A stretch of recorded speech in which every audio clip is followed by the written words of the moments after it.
הגיע לנו מטקס סיום כתיבת ספר תורה לעילוי נשמת החייל עמית בן יגאל ונאווה, ויצא לי ככה כמה פעמים לראות את האבא שלו בשידורים, פשוט לראות את העוצמה, את האמונה שיש באבא, ככה מאוד מאוד מאוד מחזק ומרגש, אין ספק. אז זהו, רבותיי, אנחנו פה ברמת אביב, אבל הערב לא פתוח לקהל הרחב, אנחנו ממשיכים בהתאם להוראות ולהנחיות משרד הבריאות, אז אנחנו פה עם כמות משתתפים מאוד מצומצמת. הערב פרק 2, המשל והנמשל במזמור אשת חיל, מי שראה את הפרק הראשון מרתק מאוד, וכמובן שכל פרק הוא מיוחד בפני עצמו, אז כך שכל מי שעכשיו משתתף והצטרף לשידור, נכון פרק שני, אבל כל פרק הוא מיוחד בפני עצמו. מה עוד אמסור לכם רבותיי? כתיבת ספר תורה, כתיבת אותיות, מי שרוצה לקחת חלק בכתיבת ספר תורה, פעם ראשונה שאנחנו עושים את זה במסגרת העמותה שלנו, נזר כהן, אז מי שרוצה רבותיי, יש לנו ספר מיוחד ממש לאחדות עם ישראל, שייכנס בעזרת השם לבית הכנסת של מורנו הגאון הרב זמיר כהן שליטה. הספר הוא לעילוי נשמת רבי אלעזר אבוחצירא, דוד, יש פה בנר, כן?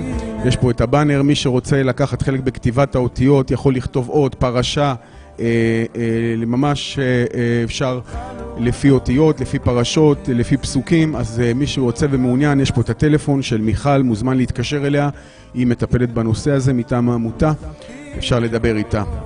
מספר בקשות לברכה שיש לנו פה, אז נתחיל ככה, יש לנו רפואה שלמה. אבא של חברה שלנו יקרה מאוד, אוריה, אנחנו רוצים מפה למסור ברכה ורפואה שלמה לאריה בן מרי. השם ישלח לו רפואה שלמה בעזרת השם, ושנשמע ממנו רק בשורות טובות. אני מכיר אותו כמובן באופן אישי, אדם שמח, ובעזרת השם הוא יחזור לעצמו, הוא יחזור לאיתנו הראשון והכל יהיה בסדר. וכן למרים מזל בת מדלן מורדי מרדכי בן סימי ופטרישיה בת ויקטוריה.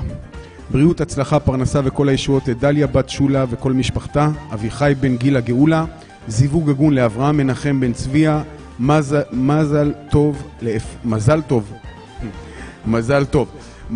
לאפרת בת מזל. מזל טוב לאפרת בת מזל, זאת אשתו של חבר יקר שלי, שמעון לוי, היום יש לה יום הולדת, אז מפה אנחנו מוסרים לה מזל טוב, משפחה מקסימה, כמובן שמעון הלוי, שנמצא איתנו פה ברמת אביב, וכמובן הגבאי של הרב הצדיק מטבריה, הרב דוב קוק בן שושנה, שהקדוש ברוך הוא ישלח לו רפואה שלמה. ומה עוד? יש לנו פה פתק מרותי המקסימה שלנו שמזכה את הבנות שלנו עם סידורים, רק שעכשיו ככה אין הרבה בנות, בעזרת השם אנחנו נחזור לשגרה רגילה כמה שיותר מהר ונמשיך לחלק סידורים, לחזק את כל עם ישראל. אני רואה שמורנו הגאון הרב זמיר כהן שליטה הגיע, אנחנו נקדם את הרב בברכה, שיהיה לכולם ערב מענה. רק בינתיים אני אמסור לכם רפואה שלמה וכל הישועות.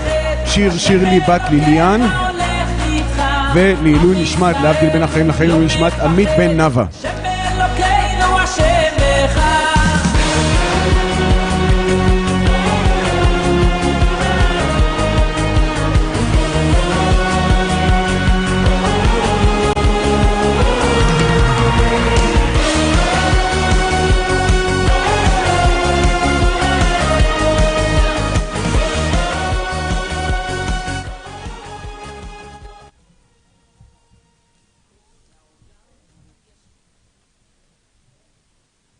שלום וברכה, ערב טוב לכולם.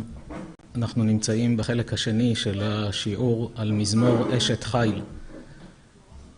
בשיעור הקודם עברנו על המזמור מהיבט הפשט של הפסוקים, אבל כפי שרש"י כתב, כל פסוק ופסוק שיש בספר משלי שחיבר שלמה המלך, המיוחד בספר הזה שגם המשל נכון מצד עצמו וגם הנמשל נכון מצד עצמו. כלומר, לא כדרך המשלים שבדרך כלל כשממציאים משל, המשל עצמו הוא לא נכון.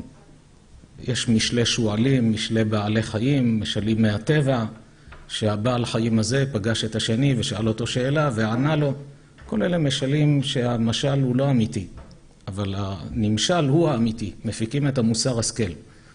ואילו בספר משלי, המשל אתה יכול ללמוד אותו מצד עצמו, כי הוא אמיתי בלי קשר לנמשל, והנמשל עוד תועלת גדולה שהאדם מרוויח.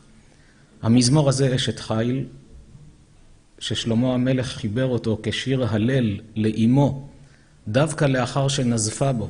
בשיעור הקודם דיברנו על כך, אחרי שהיא העירה לו שישן יותר מדי וקם מאוחר, אז הוא חיבר לה את השיר הזה, לומר כמה האמא הזאת שהיא מעירה לי, אני לא רואה בזה כדבר שלילי, אלא אדרבה, אף על פי שהוא כבר היה מלך מפורסם וחכם ונבון, ומי יכול בכלל להעיר למלך, והיא באה והעירה אותו ונזפה בו, כמו הפסוקים שלפני אשת חיל מופיעים כאן.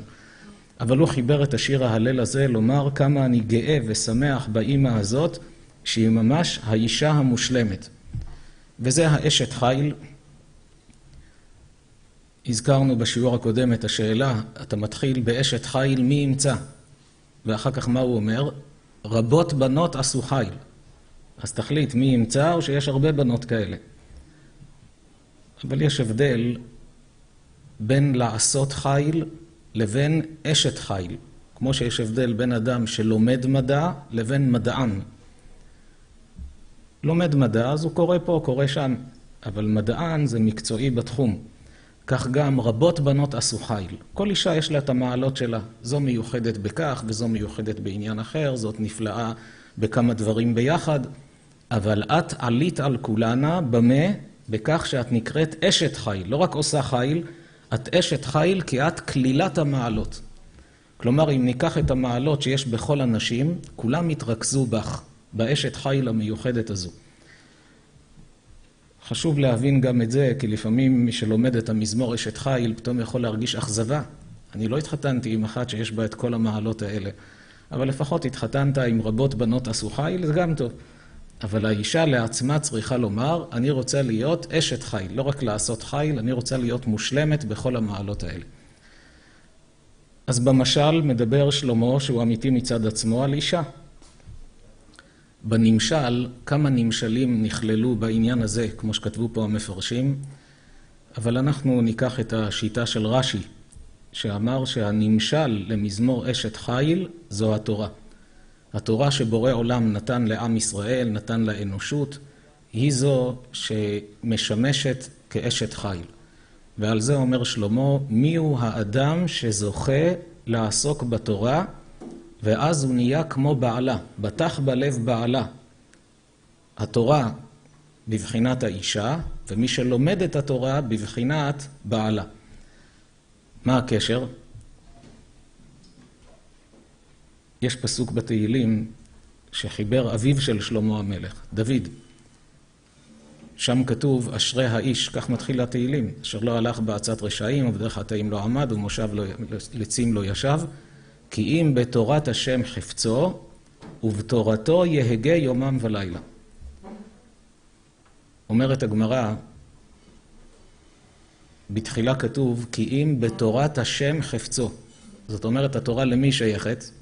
לקדוש ברוך הוא. אחר כך מה כתוב? ובתורתו יהגה יומם ולילה, בתורתו של האדם. אז תחליט, התורה היא של הקדוש ברוך הוא או של האדם? אומרת הגמרא, לפני שהאדם לומד תורה, היא תורת השם. אחרי שהאדם לומד תורה, היא נהיית הקניין שלו. הוא נהיה בעלים על התורה, ובתורתו יהגה יומם ולילה. כי הקדוש ברוך הוא לקח את הכתר תורה והניח אותו בקרן זווית. יש כתרים שאתה לא יכול לקחת לעצמך. כתר מלוכה, יהודי שיבוא ויאמר, אני רוצה להיות מלך. כל יהודי יכול להיות מלך? אם אתה משושלת בית דוד, משבט יהודה, אתה יכול להיות מלך. אם אתה משבט ראובן, שמעון, עם כל הכבוד, אתה לא יכול להיות מלך. כתר מלוכה שייך לשבט יהודה. כמו שכתוב פסוק בתורה, לא יסור שבט מיהודה ומחוקק מבין, עד כי יבוא שילה. גם שילה, שזה המלך המשיח, גם הוא יהיה מזרע דוד המלך. כך גם כתר כהונה. כל אחד יכול לומר, אני רוצה להיות כהן. אם אתה מזרע אהרון הכהן, כמו המחקר שעשו שם בטכניון, הבאנו בספר המהפך, שהפרופסור שם היה בחוץ לארץ, בבית כנסת, התפלל, וכשאמרו, יש כאן כהן, אז הוא קם לעלות כהן. ויחד איתו עלה עוד כהן. אבל הוא הסתכל על הכהן השני, ולפתע נפלה לו שאלה בראש. הוא אומר, חיצונית, אנחנו שונים לחלוטין. איך הוא נראה, איך אני נראה, צבע אחר, גובה אחר, מבנה פרצוף אחר, הוא בא מארץ אחרת. גם הוא כהן, גם אני כהן, הסבא של כולנו זה אהרון הכהן, בעקבות כך ערך מחקר שבדק את הגנים של הכהנים מכל רחבי העולם, בדק גנים של כהונה, התברר שכל הכהנים בעולם יש להם אב קדום אחד, וגם לפי השושלת, אפשר לבדוק בשיטות שלהם, את התיארוך של האב הקדום מגיע בדיוק לתקופה של אהרון הכהן. בספר המהפך בחלק הראשון הבאנו את המחקר הזה, שזה דבר מדהים, אתה רואה שכולם באו מזרע אהרון. לא כל שבט לוי, שבט לוי, כולם היו לוויים. משה עצמו היה אחיו של אהרון, אבל הוא היה לוי, הוא לא היה כהן. גם אהרון היה לוי עד שהתמנה לכהונה על ידי הקדוש ברוך הוא, בגלל ורעך ושמח בליבו. עד שבא משה רבנו והקדוש ברוך הוא שלח אותו בסנה להוציא את עם ישראל ממצרים, אהרון היה המנהיג. ובסנה אמר למשה, מהיום אתה המנהיג. ומשה התחמק, רואים בפסוקים, שלח נא ביד תשלח, תשלח ביד מי שאתה רגיל לשלוח. אומרים לך, לך תגאל את ישראל, תקפוץ על המציאה. אבל משה אומר, אני לא מסוגל לפגוע באחי, עד היום הוא המנהיג, אני אקח לו את התפקיד. עד שאמר לו הקדוש ברוך הוא, שילך למצרים, ואתה תראה את אהרון יוצא לקראתך, ורעך ושמח בליבו. למה הדגיש לו בליבו? לפעמים שניים מתמודדים על תפקיד, או על הפרס הראשון, אחד זכה, שני אומר לו, אני שמח בשבילך.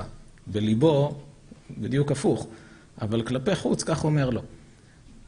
מעיד הקדוש ברוך הוא על אהרון ושמח בליבו. אני בוחן ליבות וכליות, אני אומר לך, כשהוא יגיד לך, אני שמח בשבילך, זה לא יהיה בחיצוניות. הוא באמת ישמח בשבילך, כי הוא מרגיש אותך ואת עצמו כאילו אתם אותו דבר. אז אם אתה עלית לגדולה, הוא מרגיש כאילו הוא עלה לגדולה, לא מפריע לו. כשמשה שמע שבורא עולם מעיד דבר כזה, אז הוא הסכים. אהרון שעבד על המידות עד כדי שהגיע ורעך ושמח בליבו, מה הפרס שהוא קיבל? חושן המשפט של הכהן הגדול שנמצא על הלב. עם ה-12 אבנים יקרות, שכשהיה שואל שאלות, היה מאיר, אותיות היו מאירות, והיה יודע תשובות, אורים ותומים, היו יודעים לענות דברים. זה הפרס שהוא קיבל, וכל זרעו אחריו הפכו להיות כהנים בבית המקדש, בזכות ורעך ושמח בליבו, שהוא עבד על המידות שלו. לפעמים אדם עושה מעשה, הוא לא יודע מה הפרס שהוא יקבל. עכשיו, כן, הקרבתי, עשיתי, ויתרתי לאשתי, אמרתי כך, בסדר, עשיתי מצווה. אתה לא יכול לדעת לדורי דורות מה התוצאה שתהיה למעשה שנראה לך קטן. ואצל בורא עולם זה כל כך מעשה גדול. על כל פנים, שבט כהונה, כתר כהונה, לא כל אחד יכול לשים כתר כהונה על הראש, אבל כתר תורה, כל הרוצה ליטול יבוא ויטול. את זה הקדוש ברוך הוא שם לכולם. אתה רוצה להיות תלמיד חכם? בבקשה, תיקח ספרים, תלמד, לך לשיעורי תורה, תלמד חומש, תנ"ך, משנה, גמרא, הלכה, תהיה בקיא. אתה גם כן, יש לך כתר תורה שיהיה על הראש שלך. לכן, בתחילה היא תורת השם, אבל אחר כך, ובתורתו יהגה יומם ולילה, התורה נהיית קניין שלך, אתה בעלים עליה. לכן במזמור הזה אשת חיל, בנמשל, האישה זו התורה הקדושה, והבעל שבטח בלב בעלה זה מי שלומד את התורה. נקרא כעת את הפסוקים בפנים, לא נאריך כמו בשבוע שעבר, בכל הפרטים של המשל, כי אנחנו רוצים היום להתמקד יותר בנמשל, אבל נאמר את המשל רק לצורך העניין. אז מתחיל המזמור כאן במשלי פרק למד א', אשת חיל מי ימצא ורחוק מפנינים מכרה. מי זוכה לאשת חיל כזו שהיא כלילת המעלות, ורחוק מפנינים מכרה. מכרה מלשון מחר, יותר קל לך לקנות פנינים מאשר לקנות את התורה. במשל, כוונה להשיג אישה כל כך מיוחדת, איפה אתה יכול להשיג אשת חיל, כלילת המעלות, יותר קל פנינים. אבל כאן שלמה המלך רומז על עוד פסוק. בגלל הנמשל, כשלומדים את הנמשל, רואים כמה מילים הוא שתל בתוך המשל, שהם קשורים דווקא לנמשל. רק כשאתה קורא את המשל, אתה לא שם לב שכל המילה הזאת נמצאת כאן בגלל הנמשל. על התורה מה כתוב? יקרה היא מפנינים וכל חפצים לא ישבו בה. התורה יקרה מפנינים. אישה שעונדת שרשרת של פנינים מתייפה. כמה שהייתה יפה לפני, כעת היא יפה הרבה יותר, הפנינים מקשטות אותה. כשאדם לוקח את הקניין של התורה לעצמו, יקרה היא מפנינים, וכל הדברים שיש לך, רכוש, כסף, ג'יפ, וילה, לא משנה מה, הכל לא שווה לעומת התורה. לכן גם כאן אומר שלמה על אותו משקל של יקרה היא מפנינים, ורחוק מפנינים מכרע. יותר קל לקנות פנינים מאשר לקנות את התורה הקדושה. כי לקנות תורה צריך הרבה עמל. ראינו גם שהמילה מכרע היא לא רק מלשון מחר, אלא גם מלשון מכרה. כשקוראים יהלומים צריך להיכנס למעמקי האדמה, לטרוח קשות, ואתה מחפש עד שאתה מוצא את היהלומים. פנינים צריך לצלול למעמקי הים, להוציא את הצדפה הזו שיש בתוכה את הפנינה. אנשים בעבר היו מסכנים חיים כדי לשלוט את הפנינים האלה ממעמקי הים. והתורה רחוק מפנינים מכרע, כדי לכרות אותה, לחצוב אותה, כדי לקנות אותה לעצמך, תדע שזה דורש עמל, לא בא בקלות. בטח בלב בעלה, ושלל לא יחסר. במשל, אדם שזוכה לאשת חיל, הוא בוטח בה. הוא בעבודה, והוא רגוע, הילדים מטופלים. האוכל בבית מאורגן, היא נאמנת לי, אין לי מה לדאוג מכלום, כי זו אשת חיל. בטח בלב בעלה, ושלל לא יחסר. שלל, בדרך כלל, מתי יש שלל? מתי לוקחים שלל? שלל זה רכוש שאתה לא מתכנן אותו, והשגת אותו. יוצא למלחמה כדי להילחם, בשביל לנצח את האויב, שלא יהרוג אותך. אבל אתה חוזר עם 100 טנקים, 300 מטוסים של האויב, עם כסף וזהב, זה שלל, לא תכננת את הדבר, אבל אתה מרוויח אותו כדרך אגב. כלומר, האישה הזו שהיא אשת חיל, אתה רגוע שהיא לא תפספס שום הזדמנות כדי להעשיר את הבית, כדי לדאוג להכל. פיקחית, חכמה, קולטת מה קורה מסביב, תמיד מארגנת שהכל יהיה על הצד הטוב ביותר, גם דברים שלא תכננת.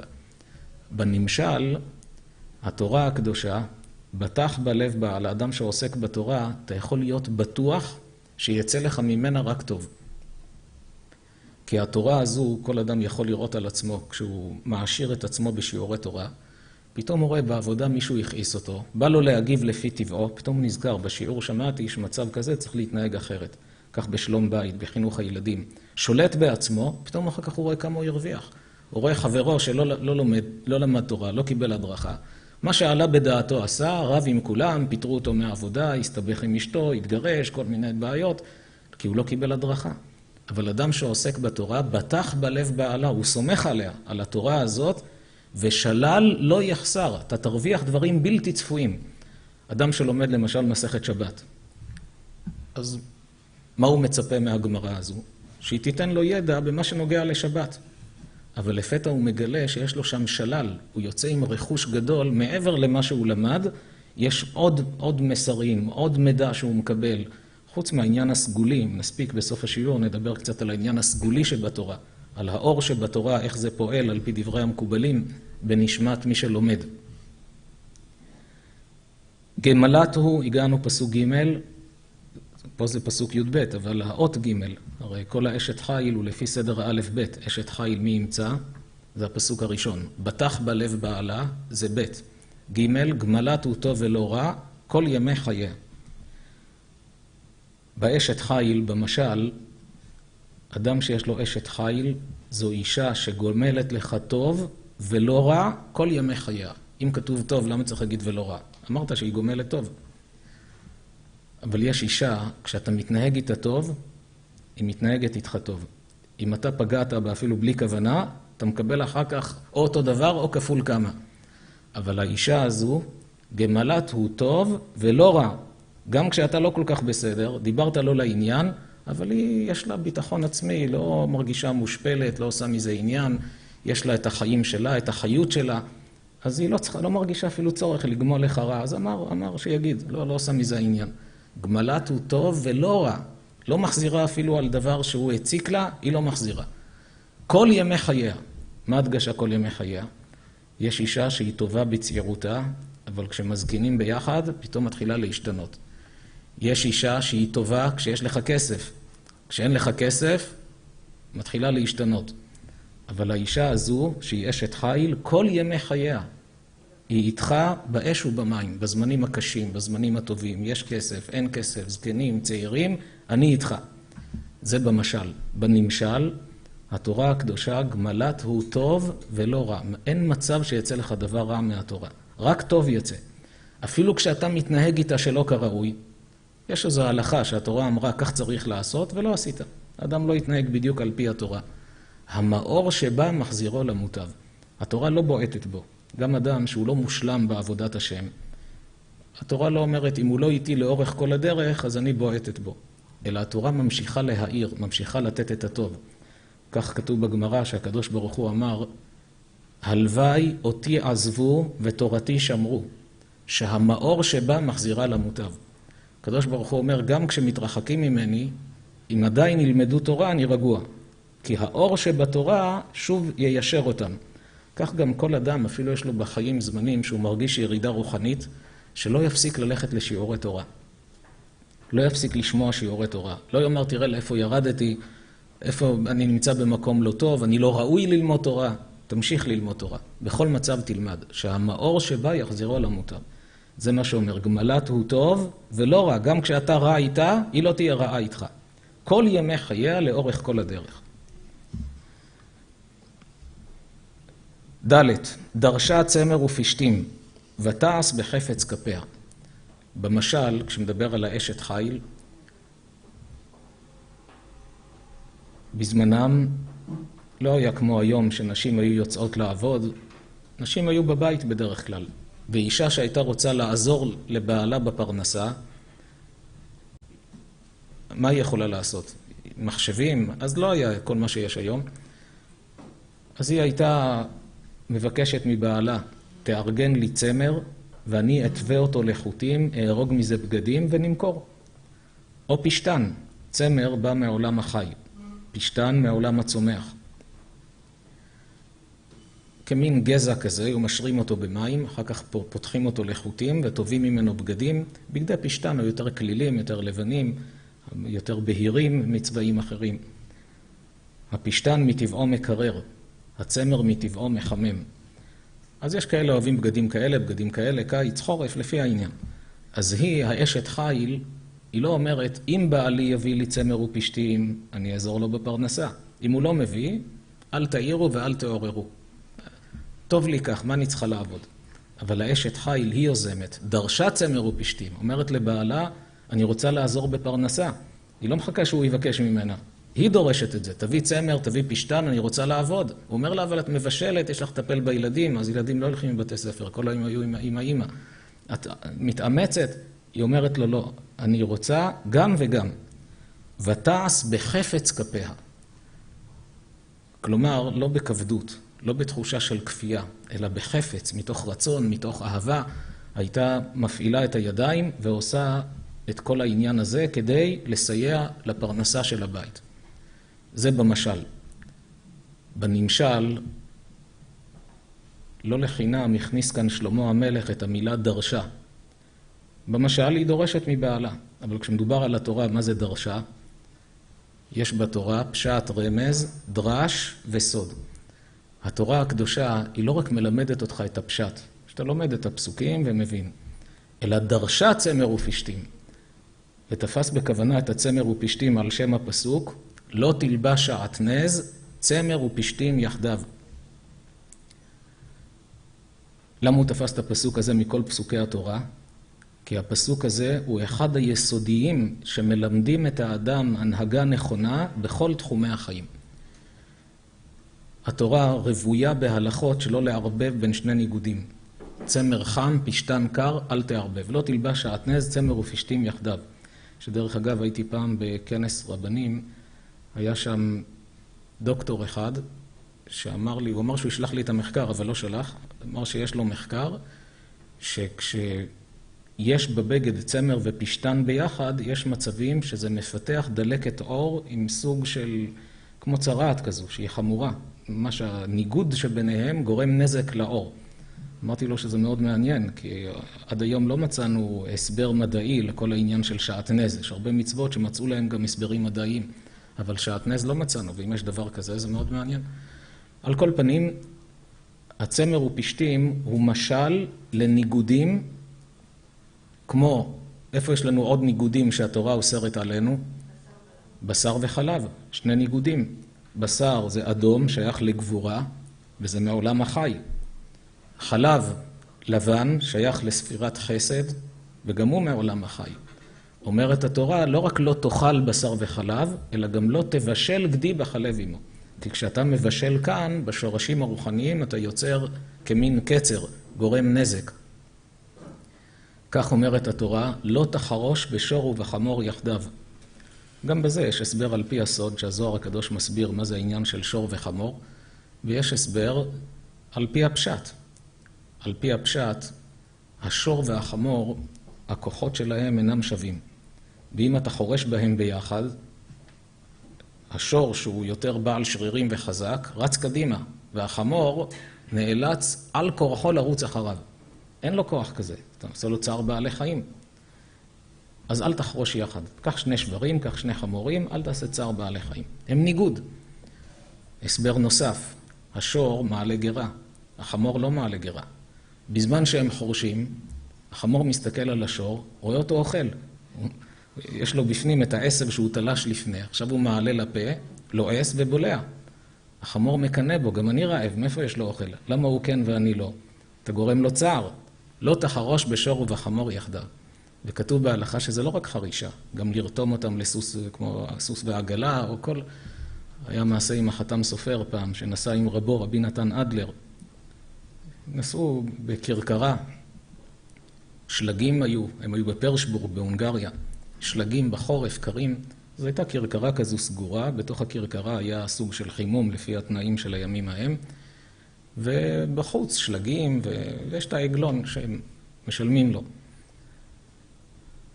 שניהם לבושים במעילי פרווה, ומהחמימות שהייתה בפנים, שניהם מדברים דברי תורה, רבי נתן אדלר היה כבר זקן מאוד. אז הוא חלץ את נעליו בתוך הקרקרה ומדברים. לפתע הקרקרה נעצרה. נתקעה בשלג, קרה משהו, היה צריך להביא תגבור. אז אמר להם העגלון, תמתינו, יש כאן כפר סמוך, אני הולך להביא עוד סוס כדי לרתום ונתקדם הלאה. הלך, לא מצא סוס, הביא שור. שכר אותו לכמה שעות, רתם אותו וניסה לחלץ את הקרקרה. חתם סופר לא שם לב, הוא היה צעיר, מדבר עם רבו הזקן, דברי תורה, כולו דרוך לשמוע דברי אלוקים חיים. להפתעתו, הרב הזקן, שקשה לו ללכת בדרך כלל, פתח בתנופה את הדלת של הקרקרה, זינק החוצה, כשהוא עם גרביים, על השלג, ומתחיל לשיר ולרקוד כמו אדם שיצא מדעתו. התלמיד קפץ אחריו החוצה, אמר לו, כבוד הרב, קר מאוד, שלג בלי נעליים לחזור, והוא ממשיך לשיר ולרקוד. הוא לא הבין מה קרה. הרב רוקד ושר ומצביע על השור שרתמו אותו גם לקרקרה. ואחר כך הסביר לו, אמר לו, אנחנו כל היום בבית המדרש. איפה יש לנו הזדמנות לקיים מצוות עשה מהתורה? לא, זה לא תעשה. לא תחרוש בשור ובחמור יחדיו. כל החיים לא פגשתי, אני כבר זקן, לא יצא לי לקיים את המצווה הזו. פעם ראשונה בחיים, עכשיו הזדמן לי לקיים את המצווה, שאני קופץ מהעגלה החוצה, שלא יהיה שור וחמור יחדיו. אמר לו שיוציא אותו, והסתדרו אחר כך. אבל זה גדולי ישראל, כמה שמחים בכל מצווה ומצווה שפוגשים. כאן כשאומר דרשה צמר ופשתים, לקח את זה כמשל לכל הניגודים. ישראל והעמים, כלאיים, יש איסור כלאיים, לזרוע כלאיים, להרכיב כלאיים בין עצים. אסור לקחת ענף של עץ פרי אחד ולהרכיב אותו על ענף אחר. הקדוש ברוך הוא, אם היה רוצה, היה מראש עושה את זה. הוא רוצה שלמות של פרי כזה ופרי כזה. אסור לעשות כלאיים. כל ההרכבות, כל הניגודים, את כל זה לקח שלמה בתור משל, בדרשה צמר ופשתים, מלשון דרשה. במשל, האישה דרשה. בנמשל, התורה, יש בה את הדרש עם כל הדרשות שנוגעים לעניין הזה. ומה בעצם הרעיון שמסתתר כאן? למה הוא לקח את העניין הזה בתור דוגמה ליופי של התורה? הוא אומר, תראה איזה תורה יפה, יש בה איסור של צמר ופשתים. התכוון שלמה המלך לומר כך. אדם שהולך עם השכל האישי שלו, ולא עם החוכמה האלוקית שבתורה, יגלה במהלך החיים שהוא מקצין לצד שמזיק לו בשלב מסוים. או שהוא מקצין אחר החומריות, כמו התרבות המערבית, ואז הוא פתאום מרגיש כמו בהמה. תראה לאיפה ירדתי. אני בעל חיים, איך אני מתנהג? אבל יש לו תאוות, הוא בן אדם, יש לו יצרים. אין לו הדרכה, הוא מקצין לשם. או שהוא אומר, לא, זה לא בסדר. הולך קיצוני לצד השני. הולך להודו, יושב עם הפקירים שם, מבוקר עד ערב, בוהה באוויר, לא אוכל ולא שותה ולא מתחתן, כי הוא אומר ככה, עכשיו אני אתקדש, אני אפרוש מכל ענייני העולם. או הנזירים הנוצריים שלא נושאים נשים כל ימי חייהם, וחושבים שככה הם מתקדשים. אבל כמה אדם יכול להחזיק מעמד בצורה כזו? כל ההנהגה הקיצונית הזאת של או חומר או רוח, היא לא על פי רצון השם. אבל האדם מטבעו נוטה לקיצוניות. אומר שלמה, כשהאדם מאמץ לעצמו את ההדרכה של התורה, שלא יהיה לך צמר ופשטים, לא תיקח חום וקור, תערבב אותם, תעשה ניגודים, אלא יש דרך איזון. התורה מלמדת את האדם איך להיות מאוזן. הקו של התורה מלמד, תהנה מכל מה שבורא עולם ברא, כי בשביל מי הוא ברא את כל ההנאות שבעולם? תורה בשבילך שתהנה. אבל בקדושה. תכניס רוחניות בתוך הגשמיות, תקדש את החומר. ואז גם הגוף מקבל את שלו, הוא לא צריך יותר מזה, כי בדיוק מה שהגוף צריך זה מה שהתורה התירה. יותר מזה, הפרזה מיותרת שאתה יכול להסתדר גם בלעדיה, והיא רק תוריד אותך. ומצד שני, יש לך חיי קדושה, חיי רוממות. ולמה יש לך את הניסיון הזה בעולם? שתקבל שכר בעולם הבא. אם לא היה את הניסיון הזה של ההקצנה, לא מגיע שכר לאדם. אבל כשיש לו יצרים, והוא מתגבר ושולט בעצמו, ועושה את רצון השם, מגיע לו שכר על כל מה שהוא עשה.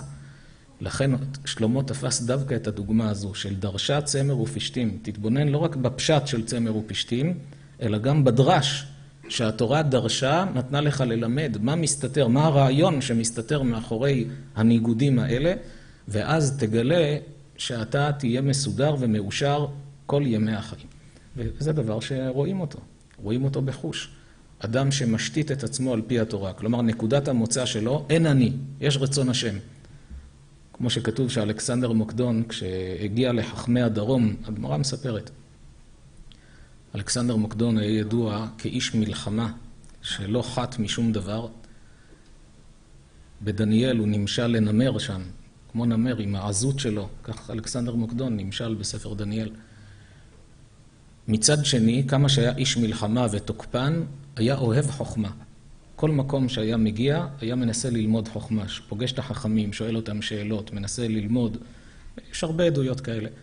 אז חז"ל מספרים שכשפגש את חכמי הדרום, שאל אותם כמה שאלות. איזה הוא גיבור? איזה הוא חכם? סליחה. בין השאר הוא שאל אותם, מה יעשה אדם ויחיה? אם אתה שואל אדם שהוא לא חכם, מה יעשה אדם ויחיה? מה הוא יענה לך? יאכל וישתה וישן טוב. אבל כששואלים חכמים, הם מבינים שלא זו הכוונה של השאלה. כששאל אותם, מה יעשה האדם ויחיה? ענו לו חכמי הדרום, ימית את עצמו. מה זה ימית את עצמו? יתאבד? אז איך הוא יחיה? ימית את עצמו, הכוונה את האני שלו. את העצמיות. יאמר, אין אני, יש רצון השם. אז בשלב הראשון, האדם מתקומם כנגד זה. מה זה אין אני? איפה אני בתמונה? הוא אומר לעצמו, אבל הקדוש ברוך הוא אוהב אותי יותר ממה שאני אוהב את עצמי. כל הדרכה, כל הוראה שהוא נתן לי, נועדה רק לטובתי. אז מהרגע אין אני, יש רצון השם. ימית את עצמו, פתאום מגלה שהוא מתחיל לחיות. הוא מגלה שיש לו עכשיו הדרכה נכונה, הופך להיות מאוזן. כי רק החוכמה האלוקית מעניקה את נקרא לזה נקודת האיזון, שהיא הכי מדויקת, הכי נכונה. לכן הוא אומר, דרשה צמר ופשטים, ותעש בחפץ כפיה. כשאדם יודע את זה, הוא מתחיל לפעול לא מתוך כפייה, הוא לא מקיים את המצוות מתוך תחושה של אני חייב, ואני לא רוצה שיענישו אותי, אני מפחד מאלוקים. הוא עושה בחפץ, מתוך אהבה, מתוך שמחה, יודע, זו הדרך הטובה. הייתה כאוניות סוחר, ממרחק תביא לחמה. התורה כמו אוניות סוחר. אוניות סוחר מפליגות למרחקים, מביאים לך סחורה יקרה, משובחת, דברים שאין לך במדינה פה. זה המיוחד באוניות סוחר, שהאונייה בתנאים של הימים ההם, כל מדינה יש לה את העניינים שלה, אבל אונייה שהייתה יוצאת להודו, חוזרת עם תבלינים, עם בעלי חיים, עם מה שיש שם, ואין פה. אתה לא יכול להשיג את זה כאן, רק משם אפשר להביא. כמו שכתוב אצל שלמה המלך, שהיו לו אוניות שנוסעות במשך 3 שנים, ומביאות מארץ אופיר, שלדעת כמה חוקרים, יש מדענית מכון ויצמן ברחובות, שהיא טוענת, דוקטור הדסה מלמד, יש לה הוכחות לכך, היא טוענת שאופיר זה יבשת אמריקה, ששלמה כבר הכיר את יבשת אמריקה, וזה 3 שנים שהיה שולח אוניות, ומביא משם זהב, ומה שגילו הרבה יותר מאוחר, שלמה כבר הכיר את זה, והביא משם את כל העניינים האלה. כתוב שמלכת שבא באה והביאה לו מתנות יקרות ממקומות אחרים. זה אוניות סוחר. אין לך את זה באזור, מביאים ממקומות רחוקים. כך התורה מביאה לך חוכמה שאתה לא מוצא אותה בסביבה. הייתה כאוניות סוחר, ממרחק תביא לחמה. רש"י גם, אמרנו שרש"י מסביר את העניין על דרך הנמשל שזו התורה, הוא כותב, נקרא את לשונו על הפסוק הזה.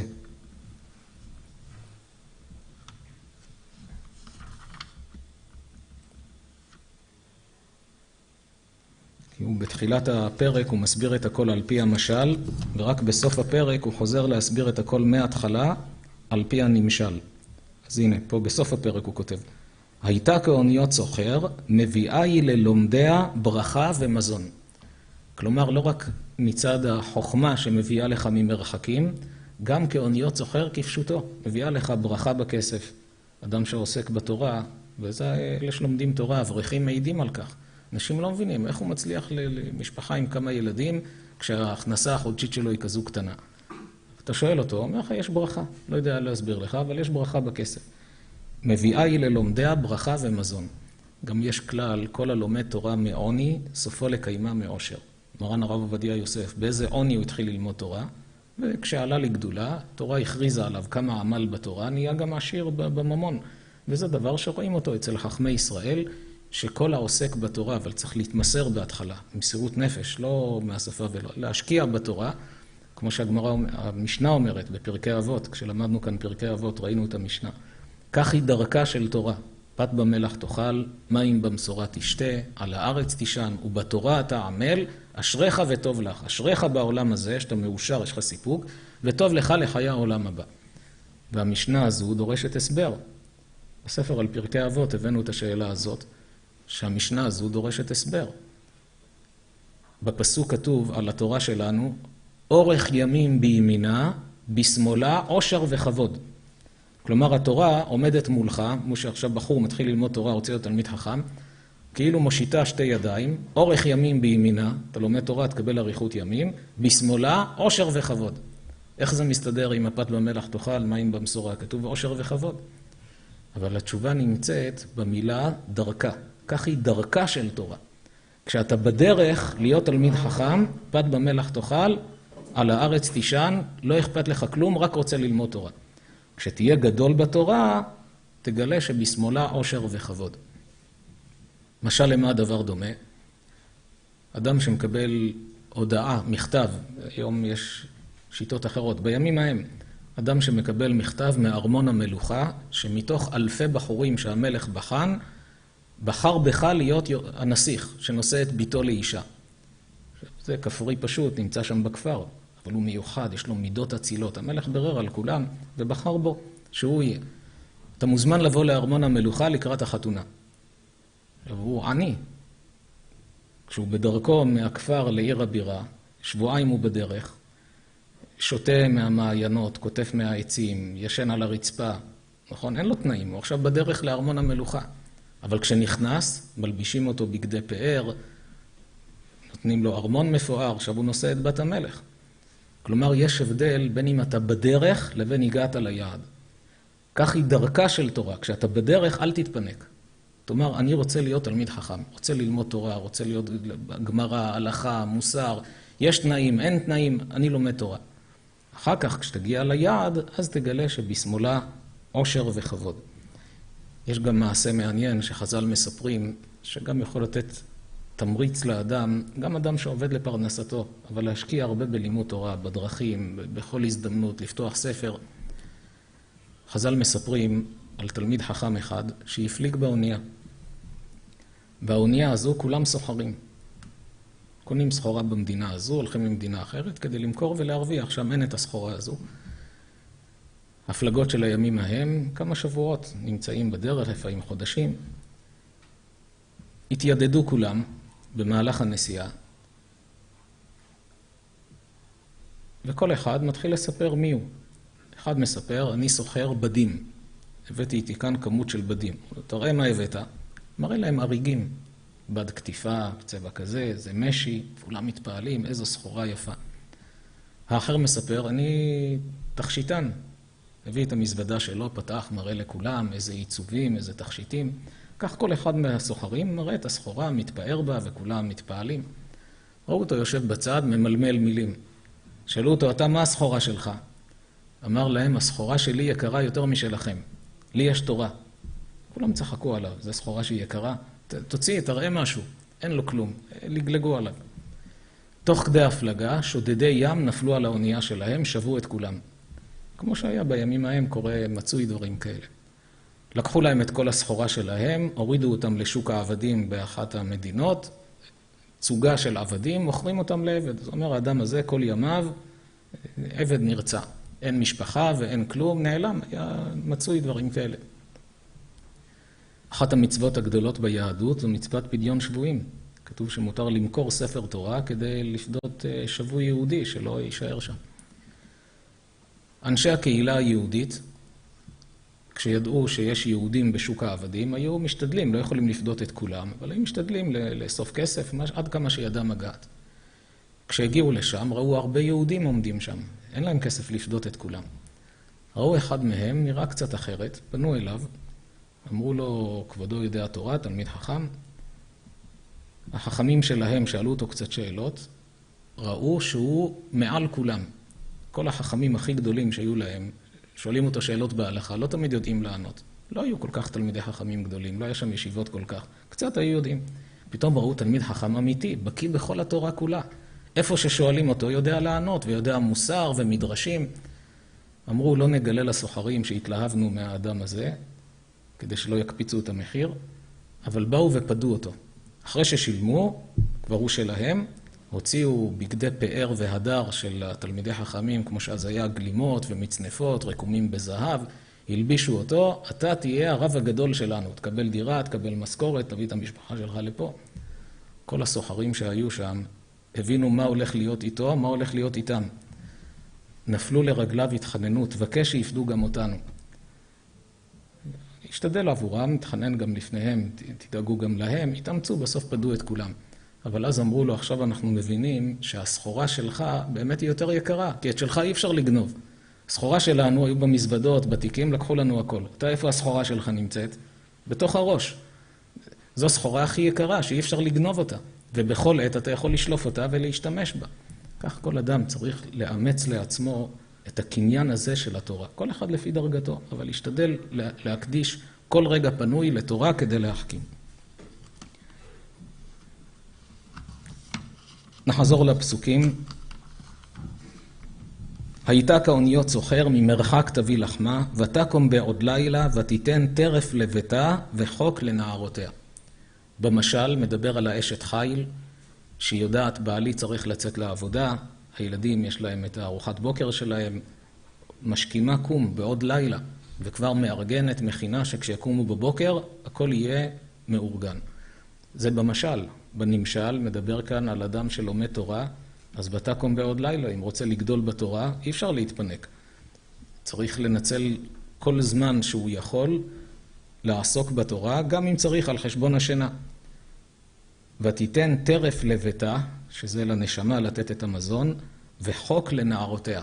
כאן רש"י כותב חוק לנערותיה, זה הרב שמסדר את הלימוד לתלמידים. אלה הנערים שלומדים אצלו, מסדר להם את הלימוד, כמה ילמדו היום.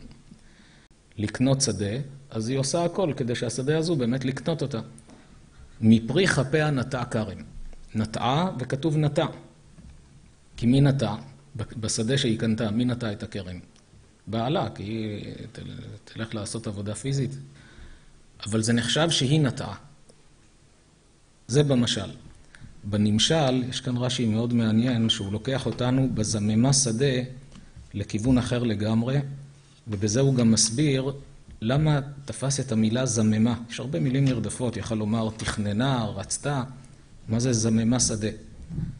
כותב רש"י, זממה שדה, זממה בזמם וברסן את עשיו איש שדה. כלומר, כשאתה עוסק בתורה, אתה סוגר את פיו של עשיו שלא יטרוף מעם ישראל. על עשיו כתוב שהיה איש שדה. יעקב אשתם יושב אוהלים, ועשיו איש ציד, איש שדה. כך נאמר בתורה.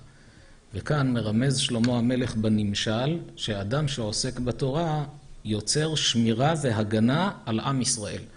גם כשאויבי ישראל באים להכות בישראל, זכות התורה יוצרת סוג של כיפת ברזל. לכן זממה שדה, זממה בזמם, זה ששמים על את הרסן הזה ששמים על הבעלי חיים, את עשיו איש שדה. מה זה ותיקחהו? זממה שדה ותיקחהו, כותב רש"י, ותיקחהו מן העולם להעבידו. מפרי מעשה הנטעה כרם, ישראל לקיימם לחיי העולם הבא. שזה מדבר על הכרם שזוכים לקראת חיי העולם הבא, כשאדם זוכה לעסוק בתורה. חגרה בעוז מותניה ותאמד זרועותיה. במשל, אשת החיל חוגרת בעוז, עוז זה חוזק בכוח, את מותניה, כשהיא יוצאת היא במרץ, וממילא גם הזרועות ותאמד זרועותיה. כי הנפש משפיעה על הגוף. כשאדם בא עם הרבה מרץ, פתאום גם הגוף מקבל כוח פיזי, הרבה יותר מכפי שקיים באופן טבעי. בנמשל, עוז זה השם של התורה. השם עוז לעמו ייתן. עמו עוז ותושייה. מה זה עמו עוז? איזה עוז יש עם הקדוש ברוך הוא? הכוונה לתורה. אחד השמות של התורה זה עוז. חגרה בעוז מותניה ותאמד זרועותיה. טעמה כי טוב שכרה, לא יכבה בלילה נרה. כשהיא תואמת, רואה שטוב שכרה, במשל, טעמה כי טוב שכרה, הכוונה כשהיא ראתה שיש ביקוש לסחורה שלה, אז לא יכבה בלילה נרה. כל הלילה יושבת ועובדת כדי לספק סחורה לכולם. זה האשת חיל במשל. בנמשל, טעמה, זה המילה יותר מדויקת לנמשל, שזה עניין של טעימה. טעמו ראו כי טוב השם. אדם עוסק בתורה, טעמה כי טוב שכרה, מרגיש את המתיקות שבתורה, לא יכבה בלילה נרה. אתה רואה אותו יושב, לומד, עמל בתורה, קשה לו להיפרד מהספר. פעם הגיע אלינו לישיבה אמא ובנה, ואמרה שהוא בתיכון לא לומד כלום, והצמידו לו איזה מומחה כזה שיעזור לו בלימודים, בשיעורים פרטיים. ולמה הם הגיעו? כי הייתה לו שאלה שהוא רצה לשאול שאלות באמונה, ביד, היא מתחזקת, והוא נער, בן 15-16, ורצה, מה שהיא כן שומרת, הוא רצה להפסיק לשמור. יש לו קושיות, יש לו שאלות. אז באו והוא שאל את השאלות שלו. מהשאלות ראיתי איזה עומק חשיבה יש לו. איך אפשר להגיד שהבחור הזה לא מוצלח בלימודים? עניתי לו תשובות. למשל, אחד הדברים שהפריעו לו זה הנושא של השבת.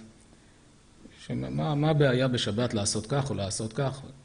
הסברתי לו את ההבדל שבין מלאכה לבין עבודה, משורש מלך, משורש עבד. פעם דיברנו על העניין הזה כאן.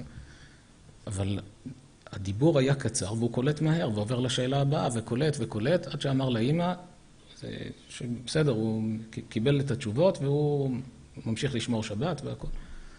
אמרתי לה, אני לא מבין, בחור כזה פיקח, אפשר להגיד שהוא לא מבין, שהוא צריך מורה פרטי. כנראה שלא שאין לו שכל, כמו שבבית ספר מדברים עליו, אלא הלימודים שמלמדים אותו משעממים אותו. ואם הוא ילמד דבר שמעניין אותו, שהוא יאהב אותו, הוא יפרח, הוא גאון, זה ילד גאון. ואז הוא מסתכל, אומר לה, אמא, תמיד אמרתי לך את זה, שהלימודים משעממים. הבחור הזה בסופו של דבר נכנס אלינו לישיבה, תוך זמן קצר הגיע למצב שב-12 בלילה צריך לקרוא אותו מהגמרא, להוציא אותו, שילך לישון. אני עובר משם, שומע אותו משנן דפי גמרא בעל פה, מסתובב בבית מדרש, הלוך ושוב, ופולט דפי גמרא על הסדר, כל הדף, ממש מילה במילה ומסביר גאון. רק צריך לתת לו את מה שבאמת הוא אוהב ללמוד. זה לא יכבה בלילה נרה. טעמה כי טוב שכרה. כשאדם טועם, רואה איזה סחורה מתוקה יש כאן, לא יכבה בלילה, לא רוצה לישון, רוצה להמשיך ללמוד. ידיה שילחה בקישור, וכפיה תמכו פלך. במשל, עובדת בכל מיני תחומים, בקישור שעושים מזה תביעת חוטים, בנמשל, כישרון המעשים. התורה מלמדת את האדם איך מעשיו יהיו מוכשרים, יהיו נכונים, טובים, כפיה תמכו פלך, התורה תומכת באדם, נותנת לו משענת. כפה פרסה לעני וידיה שילחה לאביון. יש עני ויש אביון. מה ההבדל בין עני לאביון? עני זה אדם שהוא נולד עני. עני מאותיות עין. תמיד עיניו נשואות לפרנסה, לעשירים שיעזרו לו, זה עני. כך הוא נולד. אביון זה אדם שהוא היה בתחילה אב. היה עשיר, היה גדול והידרדר. לכן אביון מתחיל באב ומסתיים ביוד, וו, נון סופית. זה מסמל את הירידה שלו, איך מכאן ירד לכאן, ירד לשם עד שנפל למטה. זה אביון. במלשון הווה, שהוא תמיד חסר לו. אז האשת חיל כפה פרסה לעני. לעני היא פורסת את היד, אומרת לו תיקח מה שאתה צריך. כי העני רגיל לקחת, אבל האביון היה פעם עשיר, הוא מתבייש לקחת. ידיה שילחה לאביון. האביון, אם היא תפרוס את היד שיקח, הוא לא ייקח. אז היא דואגת להכניס לו לכיס מה שצריך שיהיה לו. זה פשט הדברים. בנמשל, התורה מעניקה לאדם בדיוק לפי הצרכים שלו. רש"י גם הסביר שאדם שרוצה לגדול בתורה, צריך שיעשה את עצמו כמו עני. כמו אדם שחסר לו, אין לו כלום, וכולו משתוקק לתורה. לא תירא לביתה משלג, כי כל ביתה לבוש שנים. במשל, הוא אומר, אל תחשוב שאם היא דואגת לעניים בחוץ, אז הבית מוזנח. אלא האשת חיל הזאת יודעת לפעול בחוץ, יש לה ארגוני חסד, פעילה, אבל גם הילדים, לא תירא לביתה משלג, אל תחשוב שקר לילדים, כי כל ביתה לבוש שנים, בגדי צמר, יפים, משובחים, זה בפשט.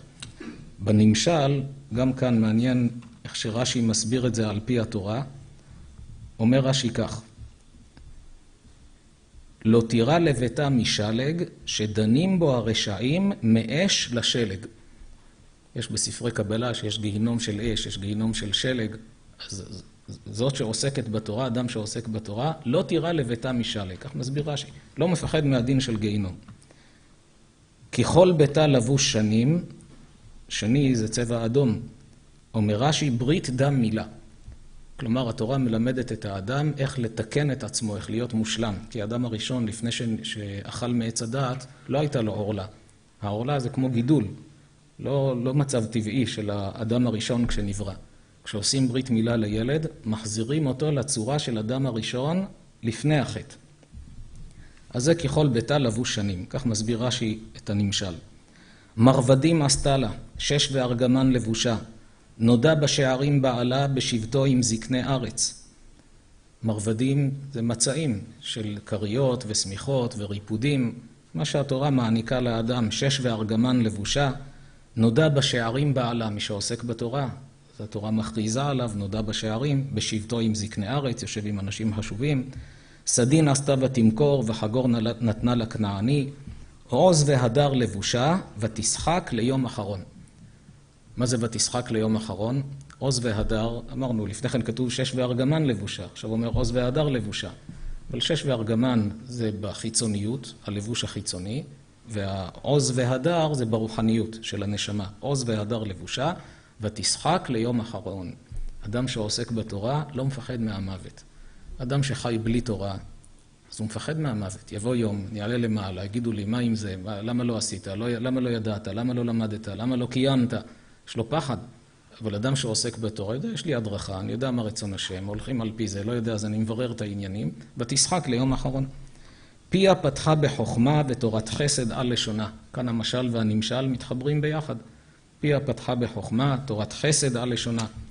צופיה הליכות ביתה ולחם עצלות לא תאכל. צופיה הליכות ביתה, במשל, האשת חיל, היא מלמעלה צופה על כל ההתנהגות של הילדים, יודעת להדריך אותם נכון, לא מלחיצה אותם וגם לא משחררת יותר מדי. כמו אמא טובה, יודעת לפקח מלמעלה, לתת הדרכה, לשים גבולות, אבל בחינוך היא מצוינת. צופיה הליכות ביתה ולחם עצלות לא תאכל. כלומר, כל לחם שהיא אוכלת זה לחם שהיא עמלה עליו, היא לא קיבלה אותו בעצלות. בנמשל, התורה צופיה הליכות ביתה. היא מדריכה את האדם גם בהליכות. לא רק בהלכות שבת ותפילין, אלא גם בהנהגה, כללים של תרבות, יש בשולחן ערוך הלכות דרך ארץ בסעודה, יש כללים של אורח איך מתנהג, כל העניינים של בן אדם לחברו, הליכות ביתה. ולחם עצלות לא תאכל. אדם הזה שעמל בתורה, גם השכר שמקבל בעולם הבא, זה לא לחם עצלות, זה לא נעמה דכיסופה. מגיע לו, טרח. קמו בניה ויאשרוה, כותב רש"י שאלה התלמידים, שהם כמו הבנים של התורה. ויאשרוה, עשו אותה מאושרת, ואישרו את גדולתה, מלשון אושר ומלשון אישור. בעלה ויהללה, כאן מי זה בעלה?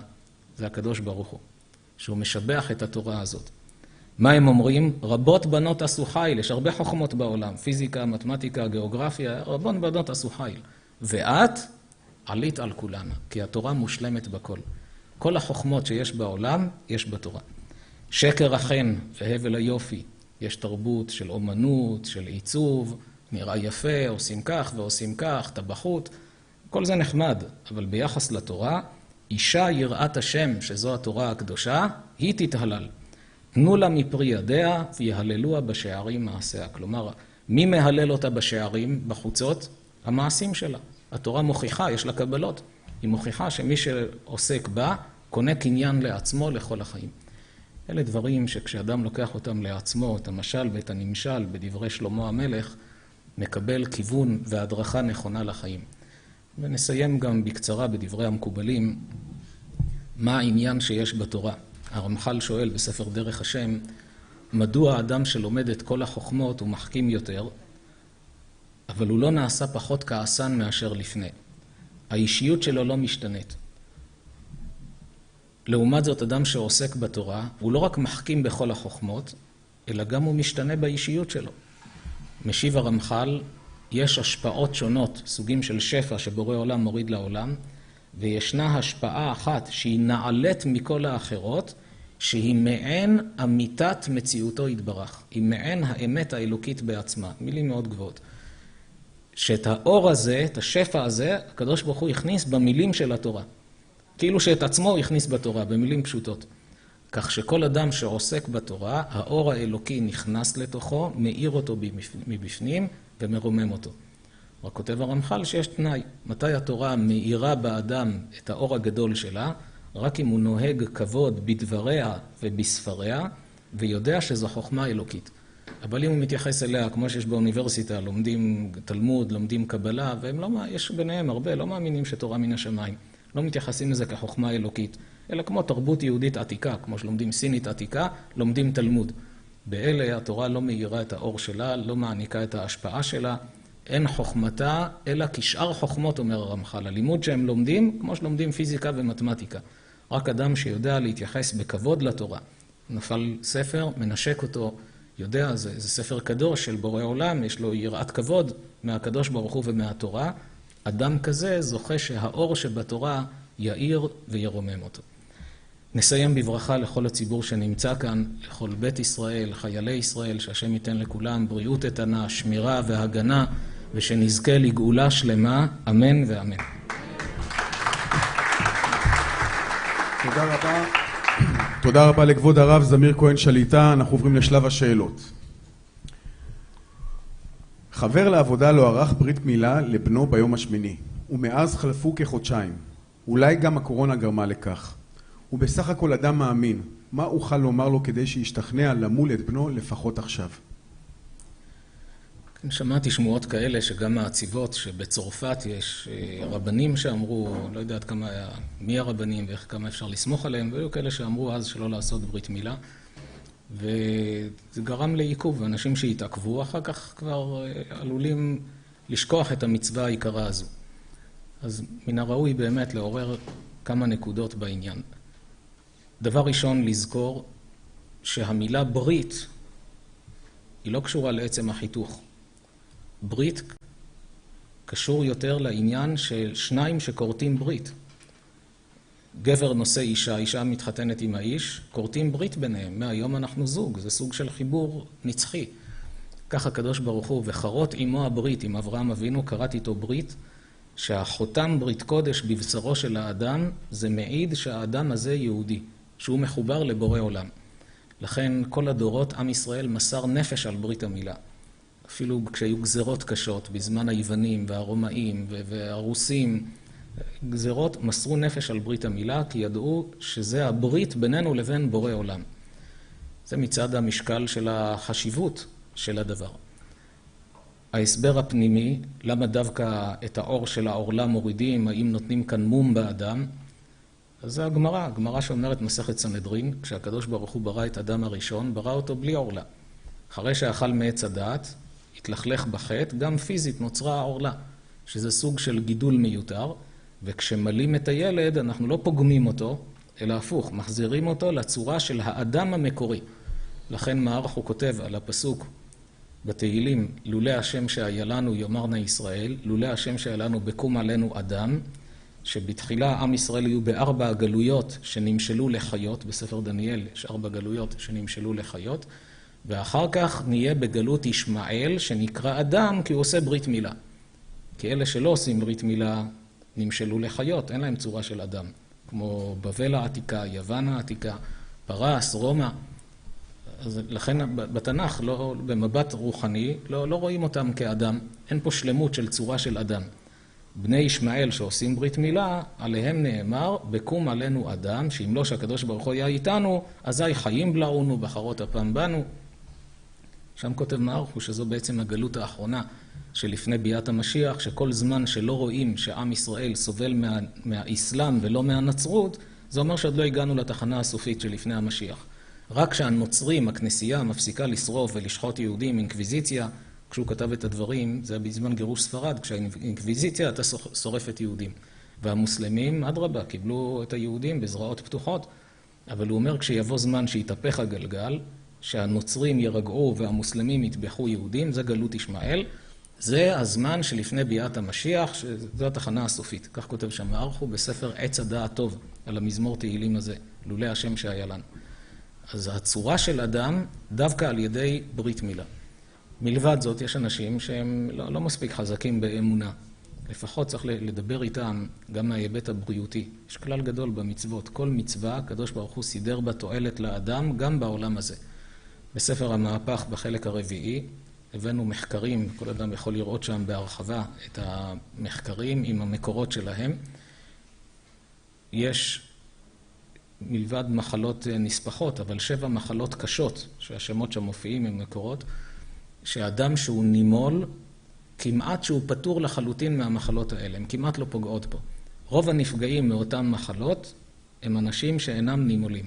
יש הסברים מדעיים שהחוקרים מדווחים, כמו למשל הווירוס ה-HIV של האיידס, הוא מתחבר בקלות לאור של העורלה, אבל הוא לא מתחבר בקלות לעטרה, לבשר עצמו של העטרה. לאור של העורלה הוא מתחבר בקלות.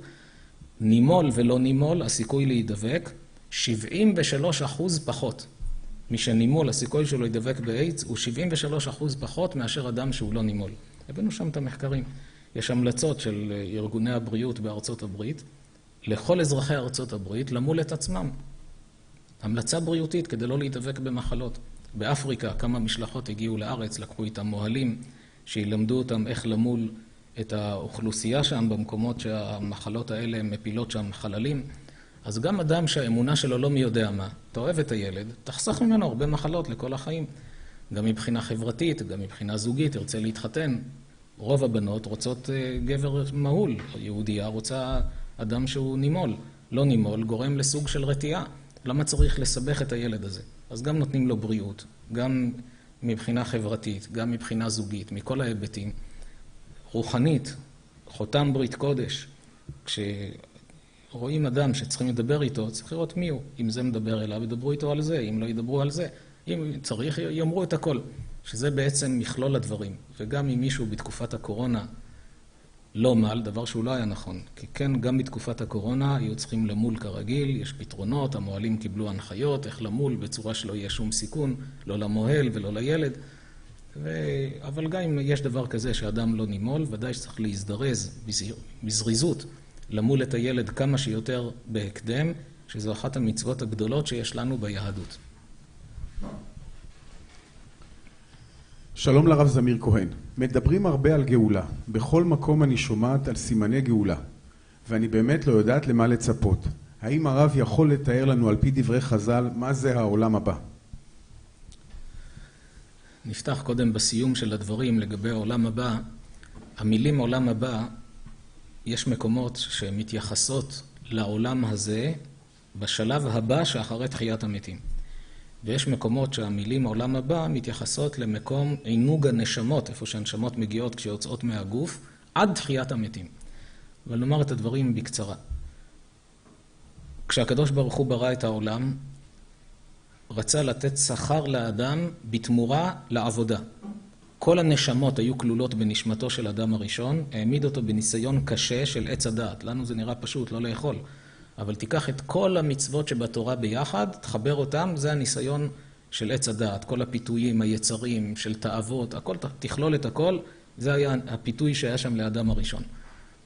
אם היה עומד בניסיון עד כניסת השבת, כולנו עמדנו בניסיון, כי היינו כלולים בנשמתו, קופצים מיד לימות המשיח. אדם מקבל שכר בהתאם למעשיו, בתמורה למעשיו. כשלא עמד בניסיון, לא רק שלא תיקן, קלקל את הבריאה עוד. אז הכל התפזר. הנשמות התפזרו לכל הבני אדם, 6 ימי בראשית ל6,000 שנים, המצווה הזאת לכל התרי"ג מצוות שבתורה. ועכשיו אנחנו כולנו מתקנים לאט לאט בשלבים. זה כמו שאבא נתן פרויקט גדול לילד, תעשה, תקבל $1,000,000. אחרי שהוא לא מצליח, אמר לו, טוב, נפזר לך על שנה. אז עוד שנה תקבל, לא עכשיו. כך אותו דבר, הכל התפזר כדי להקל מעלינו, כי לא עמדנו באותו ניסיון גדול. כשמגיע הזמן של ביאת המשיח, האדם שמת קם לתחייה, כי נגזר עליו אם יאכל מעץ הדעת, או הוא יתלכלך רוחנית, צריך להחזיר אותו לעפר ולבנות אותו שוב כשהוא נקי. אז קם בתחיית המתים כשהוא נקי. ואז בזמן ביאת המשיח, שזה בעצם הייעוד הסופי של העולם הבא, גן עדן הרוחני, שזה כמו נשמה בתוך הגוף של העולם, של כדור הארץ, כך זה היה בהתחלה. אכל מעץ הדעת, הכל התלכלך. אז אותה נשמה נפרדה, נהיה גן עדן רוחני לנשמות ועולם גשמי. כשמגיע הזמן תחיית המתים, הנשמות חוזרות לגוף, גן עדן הרוחני חוזר לעולם, והאדם חי בעולם הזה בתוך גוף, ומתענג על השם ונהנה מזיו שכינתו, כמו בגן עדן העליון. שזה, כמו שכותב הרמח"ל, שכל ההנאות של העולם הם רק דמיון של הנאות ביחס לאותה הנאה ועונג של להתענג על השם וליהנות מזיו שכינתו, שזה בעצם השלמות. אז יש עולם הבא שזה גן עדן העליון, שהוא מקום ביניים של אותם נשמות, של הצדיקים, עד זמן תחיית המתים. אדם שלא היה צדיק, ואין אדם שהיה מושלם, כל אדם יש לו כישלונות, מעידות, אם עשה תשובה בעולם הזה, מגיע לעולם האמת, נקי. לא עשה תשובה, או על חלק כן וחלק לא, או מנקים אותו שם מכל העוונות, מה שיש בעולם האמת, המכבסה הזאת שמנקה שם, ואחר כך מקבל שכרו על המצוות, או מחזירים אותו בגלגול, כל דבר לפי עניינו, ובסופו של דבר מגיע גם הוא לשכר על המצוות שהוא עשה. זה עשה הרבה מצוות, מקבל יותר, זה פחות, מקבל פחות. כל אחד לפי העניין. זה כך במילים קצרות הסיכום של העניינים של העולם הבא. מבחינת מה שרואים היום, כל התחזיות, הסימנים שנאמרו על התקופה שלפני ביאת המשיח, רואים היום איך הכל מתקבץ ומתקרב אחד לאחד. 2000 שנה כל אדם שיבדוק, לא היה דור שכל הסימנים יתגשמו בזה אחר זה כמו הדור שלנו. אז תאריכים אנחנו לא יודעים, אבל ברור שזה קרוב. לפי כל הסימנים רואים שזה קרוב הרבה יותר מבעבר, קיבוץ גלויות, 2000 שנה עם ישראל חיכה לזה. כשנחזור לארץ, בדור שלנו זה קרה. הפריחה של ארץ ישראל, כולם ניסו ולא הצליחו, עם ישראל חוזר, הכל פורח, עוד עשרות סימנים שהבאנו בהרצאה על אחרית הימים. אז באמת נסיים בברכה למשה חיים היקר, לצלמים, לנתבים, ושנזכה לגאולה שלמה, אמן ואמן.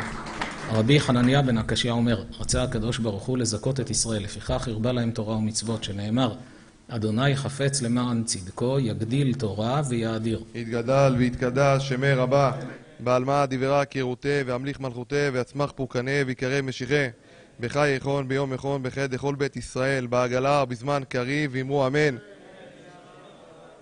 יש שמי רבה מברך לעלם ולעלמי עלמיה, יתברך וישתבח ויתפאר ויתרומם ויתנשא ויתהדר ויתעלה ויתהלל, שמי דקודשה בריחו. לאלה מן כל ברכתה, שירתה, שבירתה ונחמתה, דאמירן בעלמה, ואמרו אמן. על ישראל ועל רבנן ועל תלמידון ועל כל תלמידי תלמידיון, דעסקין באוריתה קדישתה, די באתרה, דן ודי בכל אתר ואתר.